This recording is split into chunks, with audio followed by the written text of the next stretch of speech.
As we reposition Jamaica's agriculture, we are compelled to focus on research if we are to be competitive in this globalized economy.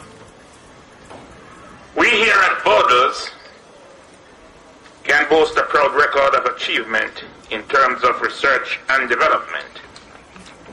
No gathering here could fail to mention the great T.P. Lecky and others of his time who did so much to put Jamaica's name on the map in terms of animal and plant genetic research.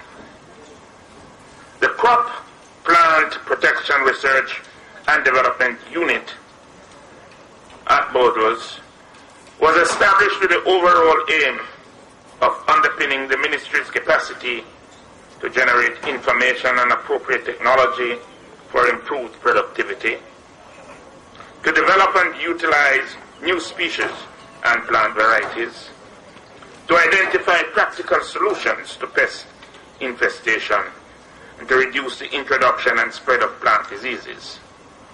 To date, the unit has achieved much success, and research is ongoing on a number of plant varieties to improve productivity and or resistance to diseases, viruses, and pests. Such work include trials on Scotch bonnet pepper, 6 seedless varieties of watermelon, 332 lines of tomato, 3 lines of pumpkin. Today's seminar is about pumpkin. The station's ongoing breeding program for pumpkin is aimed at identifying varieties that are high-yielding, with fruits uniformed in shape, and which possess good culinary characteristics to support both the local and export market. And the species being introduced today, I understand, is called the Bodles Globular.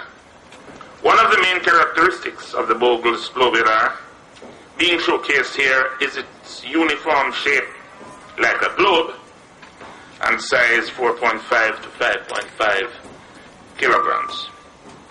Our research activities on pumpkin are also aimed at developing integrated pest management strategies for critical pest and disease problems affecting this plant. In keeping with this, an IPM program is being developed for the control of melonworm and similar pests on pumpkin and related crops. The melonworm, a slender greenish caterpillar with 2 narrow white stripes running the full length of its body, feeds mostly on the foliage but may damage the produce of the plants. Based on findings from our field research, it has been confirmed that these pests can be controlled using very safe non-chemical biological pesticide formulations which are readily available to farmers. Research is also aimed at developing IPM strategies to address serious pest and disease problems affecting yam, ginger, papaya, potato, hot pepper, and citrus. Such work has resulted in the following: the development of a combination of practices to facilitate the production of weevil-free yams for export without the need for fumigation, the rearing of the natural enemy of the hibiscus mealybug for possible release if the pest were to enter the country, in addition to other biocontrol agents to control the citrus root weevil, among other things. In addition, the unit has identified a number of environmentally friendly pesticides for use by farmers. We also continue to work on improving a farmer-ready package widely used by pepper farmers to facilitate the production of clean peppers for the local and export market. We have further collaborated with a number of agencies, including the University of the West Indies and the Scientific Research Council, to establish a germplasm bank for a number of herbs, spices, and medicinal plants. And when I say herbs, I mean legal herbs. To provide planting material for farmers to facilitate the continued assessment of the yields of these crops and to determine the best agronomic practices with which to maximize their productivity. We have completed upgrading work on our Bodles and Montpelier research stations at a total cost of $11 million, which was provided by the Ministry's Agricultural Support Services project. This upgrading exercise involves the improvement of irrigation facilities to facilitate crop research, the rehabilitation of pasture, and the upgrading of buildings including goat pens and a dairy house. Additional refurbishing work estimated to cost some $15.42 million is currently in progress, and you can see it there, to improve the existing irrigation system, rehabilitate the main building, and to repair some screen houses. Funding for this project is also through the Agricultural Support Services project. So today this exercise is aimed at equipping our farmers with the necessary information to enable them to rise to a new level of efficiency. We at the Ministry are cognizant of the areas of opportunity for agricultural production, and we are pursuing them. The opportunities abound in our condiments, fruits, tubers, aquaculture, sea island cotton, lumber, coffee, pepper, pimento, ginger, etc., etc. There are areas of great opportunity, and we must seize them. We intend to be competitive in pumpkin, both in price and quality.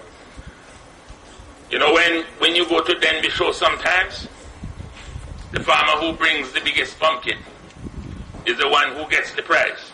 We're not growing Halloween pumpkin, we're growing pumpkin for export, pumpkin to deal with business, and that is what we are about.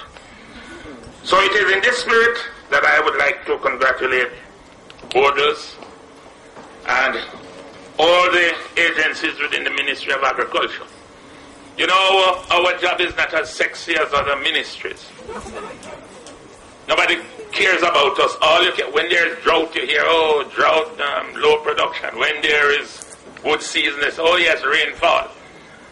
But nobody recognizes the worth of the people who are slaving in the ministry and the farmers who are out there trying to help to feed this nation.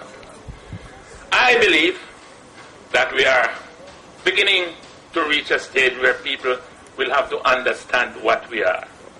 What has happened recently with problems with diseases coming from overseas products, problems with mad cow disease, foot and mouth disease, it is saying to us that it is time we began to deal with our local production to help to feed ourselves as best as we can.